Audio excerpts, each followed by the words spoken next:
I've heard many things about federal government contracting, the good, the bad, and yes, the ugly. At the end of the day, it's all based on perspective and personal experience. Now, I'm sure you have your version too of what you believe as well, whether it's based on your personal experience or things you've heard from friends or other colleagues that you know are in the federal government marketplace. But I'm not here to bust any myths today. What I am here to share with you is a few things that will help you on your journey to becoming a federal government contractor. Now, if this is your first time here, welcome to the community. I'm Felicia Streeter. You can find me over at FeliciaStreeter.com, where I help small businesses, contractors, become federal government contractors. I help you guys really with the information overload, not knowing where to start, and those bidding nightmares. And I give you guys a step-by-step framework and a bid formula so that you can become a federal government contractor. So definitely make sure, if this is your first time here, subscribe to the channel and hit the notification bell so that you can get notified when I drop new videos right here on the channel and when I go live.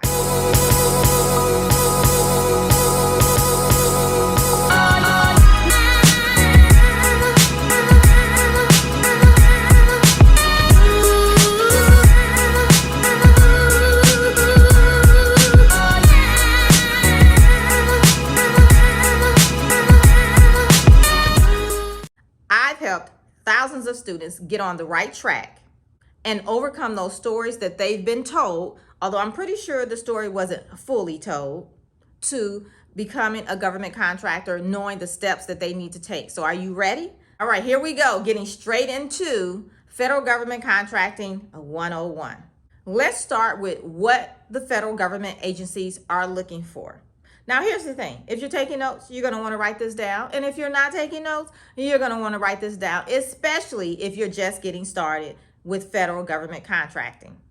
So they're looking for you. If you're a minority-owned, woman-owned, veteran-owned, service-disabled veteran-owned small business, know that the government is looking for you. They set aside trillions of dollars every year for small businesses just like you. So the opportunities are there awaiting you.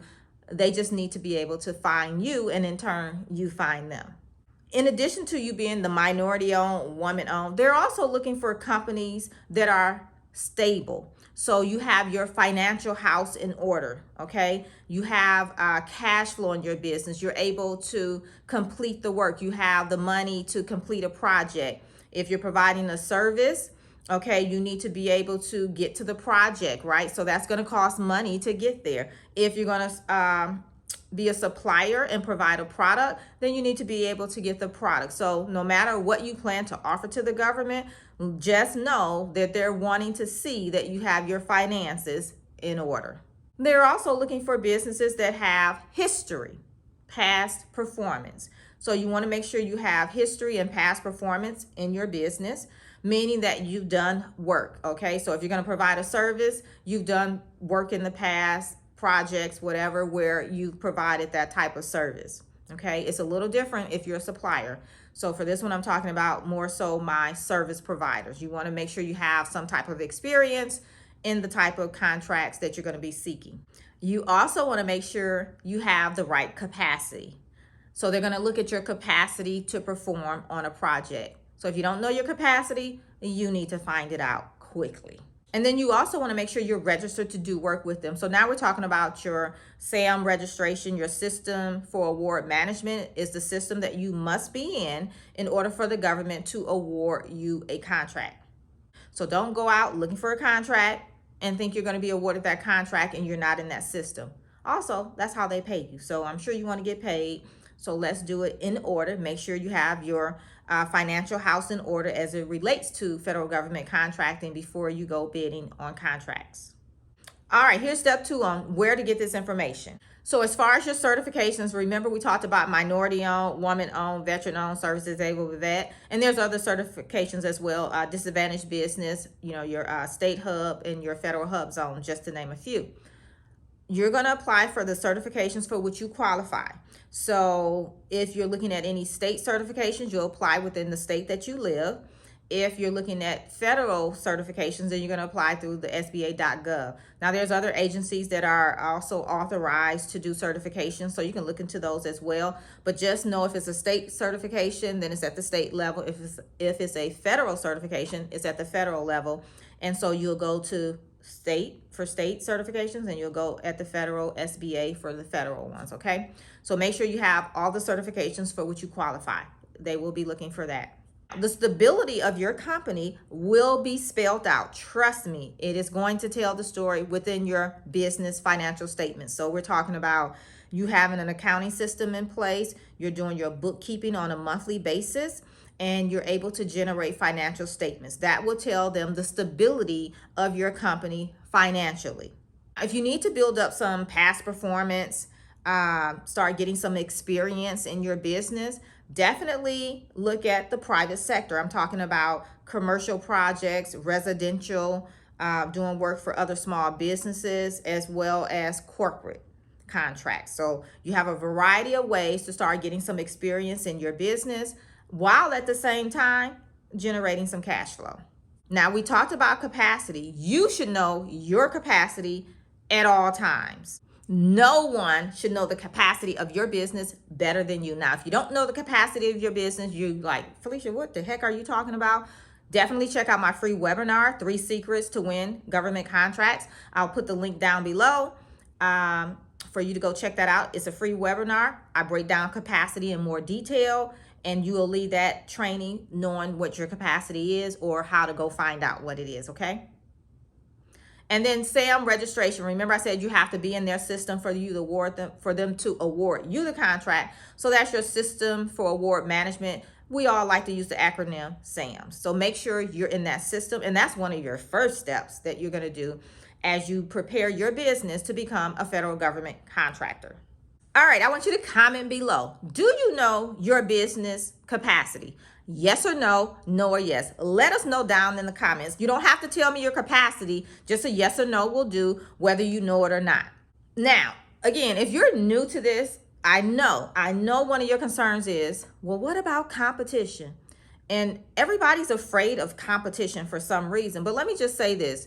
When you talk about government contracting, whether state, county, local, federal government, there's enough to go around. Trust me. At the federal level alone, they're putting aside trillions of dollars every year for small businesses just like you. So they want to award you contracts. Now, with that being said, you may say, but yeah, there's a lot of people I know doing the same thing that I'm doing. Trust me, there's other ways to minimize competition, some being on your part and some being on your competitor's part, okay? So don't worry about competition. I'm not going to get into that in this video. I do have other videos on the channel where I do talk about competition. So don't worry about competition. Know that there's enough to go around. All right, so let's talk about the process. I know you want to know the process. What is the process of getting a government contract? All right, so this one I may need my notes for, but here we go. First, you want to start by building your government foundation. And I call this positioning inside of my Accelerator program. What I'm talking about here is making sure you have a solid government foundation. You're registered in the government systems for whichever level you want to play. Making sure you have all the certifications for which you qualify. And then also having your capability statement complete. That is laying the foundation. The second thing is you want to make sure you find your customer. You want to find your customer, and then you also want to start finding opportunities to start submitting bids on. This is also phase 2 of my program, and it's called perform. So how are you going to perform? Well, you have to find opportunities that you're going to perform on, and in order to do that, you need to know your customer. And the third phase is profit.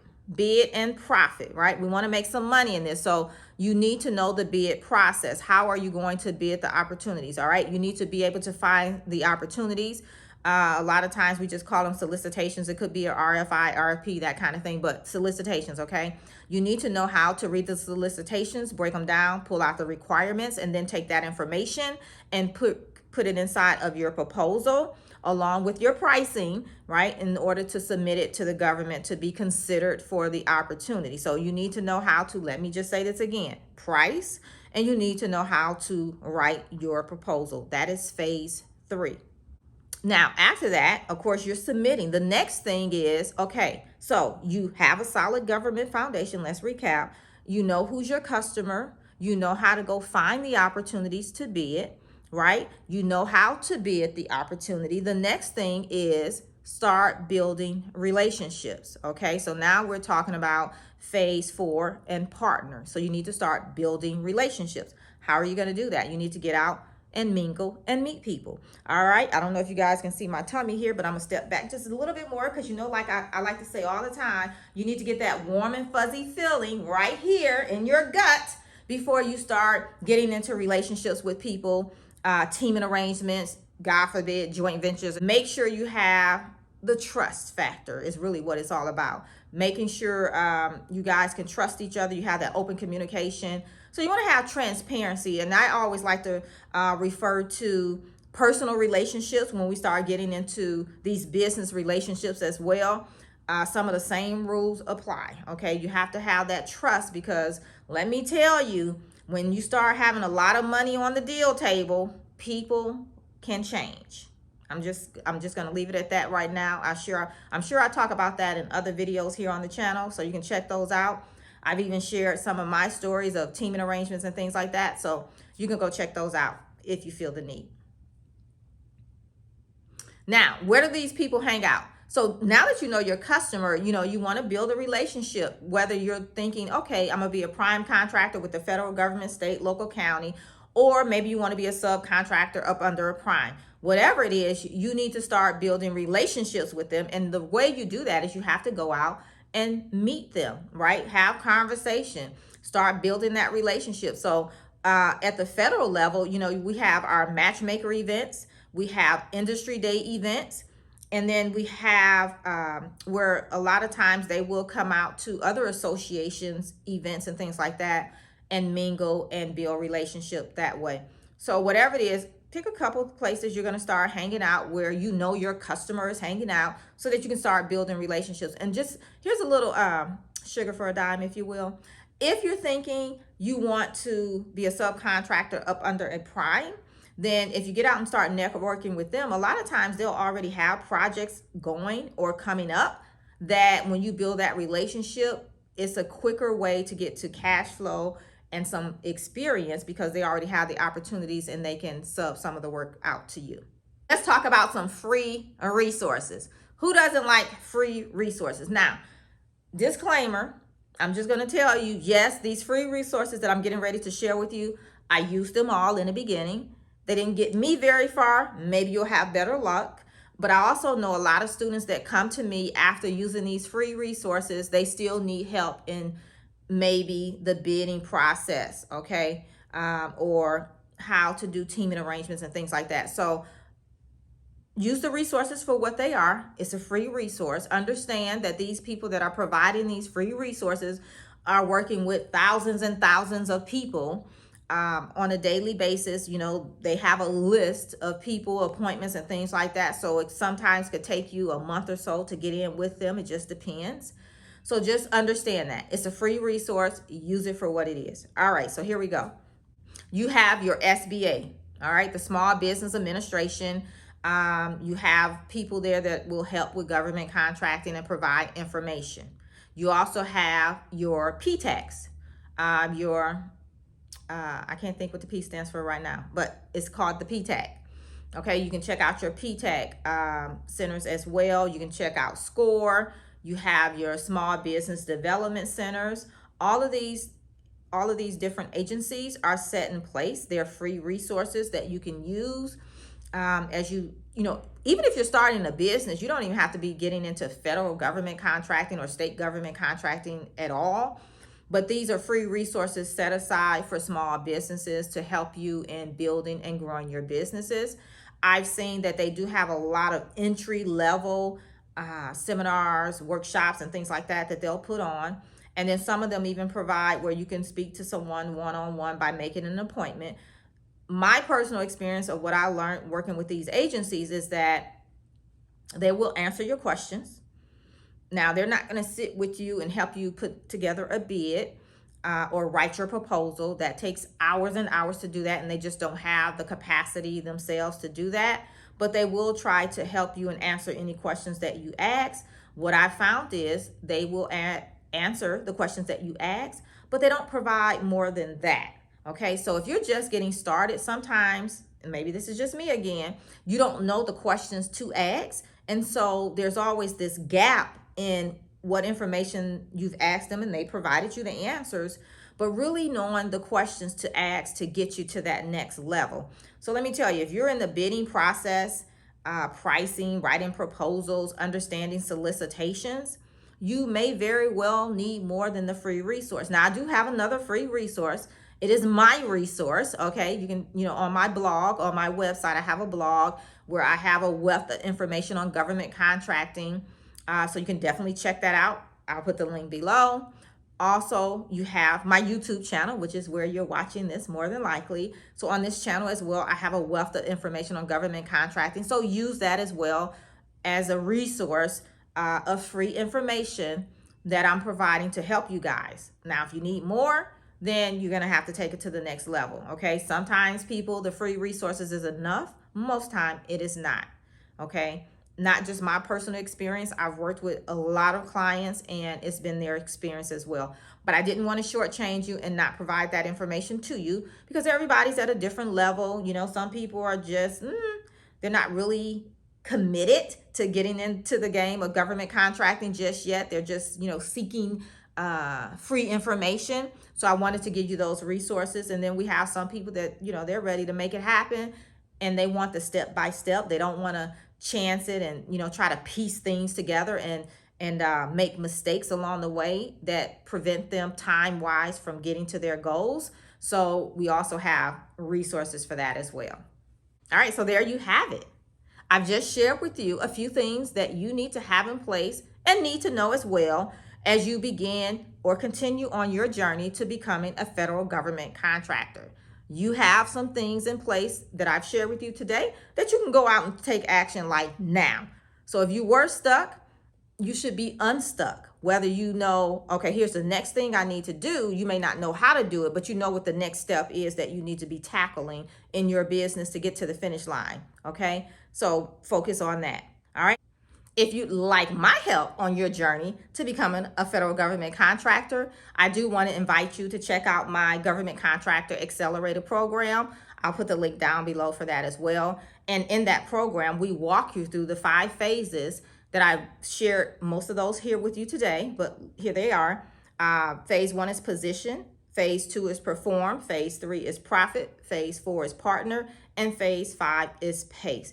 In that program, we share everything you need to get to the finish line, starting from wherever you are, whether you're at the very beginning or some part of the beginning, to getting you all the way to the finish line of becoming a federal government contractor. And yes, it works at the state level too. Okay, so if that's your goal and you'd like some support, check out the Government Contractor Accelerator program. The link is governmentcontractoraccelerator.com. Again, we'll put the link below.